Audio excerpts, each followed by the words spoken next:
వాళ్ళకు వీళ్ళకు వార్నింగ్ ఇచ్చుడు కాదు, ఏకంగా ఏపీ హోంమంత్రి మీదనే పండ్లు పటపట పట కొరికిండు. కండ్లను కరెంటే ఎర్రగా చేసిండు ప్రభాకర్ రెడ్డి. ఇది హోమ్ మినిస్టర్ చెప్తున్నా ఇక్కడి నుంచే. మీకు 20 సార్లు లెటర్ రాసిన, it's insult for me, not to my government, not to my government, insult for MLA for not renewing a gun licence of MLA. అర్థమైందా? జర ఇనిపియనట్టు అర్థం కానట్టున్నది కదా. ఈ విధంగా చెప్తా ఇనుండ్రి. తన దగ్గర ఉన్న గన్ను లైసెన్స్ సర్టిఫికేట్ రెన్యువల్ చేస్తలేరట హోంశాఖ డిపార్ట్మెంట్ వాళ్ళు.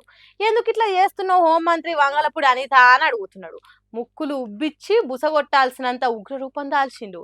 ఎన్నెన్ని సార్లని ఎన్టీఆర్ సినిమా డైలాగ్ చెప్పినట్టు ఎన్నోసార్లు తన గన్ లైసెన్స్ సర్టిఫికేట్ రెన్యువల్ గురించి లేఖలు రాసిండట, పోలీస్ ఆఫీసర్లను కలిసిండట.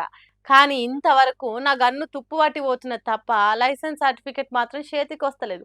ఇది నన్ను నామూషి చేసినట్టు, నన్నే కాదు తెలుగుదేశం పార్టీ కార్యకర్తలను, పార్టీ కోసం పనిచేసేటోళ్లను, ఏపీ సర్కార్ను కించపరిచినట్టు, అవమానం పాలు చేసినట్టు, గడ్డిపోస లెక్క తీసి పారేసినట్టే అన్నట్టు కొండంత కోపం ఎల్లగాకిండు.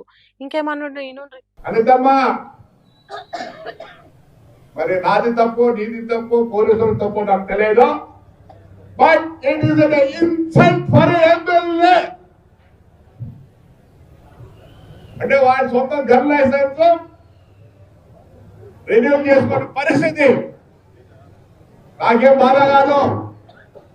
నా పరిస్థితి ఏంటంటే ఆ కార్యకర్త పరిస్థితి ఏంటి? ఎవల తప్పో తెలియదు కానీ జర ఆ సర్టిఫికేట్ ఏదో రెన్యువల్ చెయ్యన్నట్టు చెప్పిండు.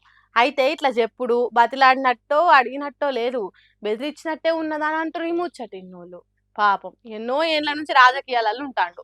మళ్ళీ అది ఇదివరకే తాడిపత్రి పగలు ప్రతీకారాలు బొచ్చడు ఉంటాయి. ఎప్పుడు ఎవ్వరు ఎట్నుంచి వచ్చి దాడి చేస్తారో తెలియదు అన్నట్టు గన్ లైసెన్స్ అడుగుతున్నాడు. మంత్రి లోకేష్ పుట్టినరోజు పండుగ కేక్ కటింగ్ చేసే కార్యంలో ఇట్లా ఫైర్ అయింది. మరి దీని మీద హోంమంత్రి వంగలపూడి అనిత ఎసోంటి నిర్ణయం తీసుకుంటది, పార్టీ పెద్దలు ఏమంటారు అనేది ముందు ముందు చూద్దాం తీయండి.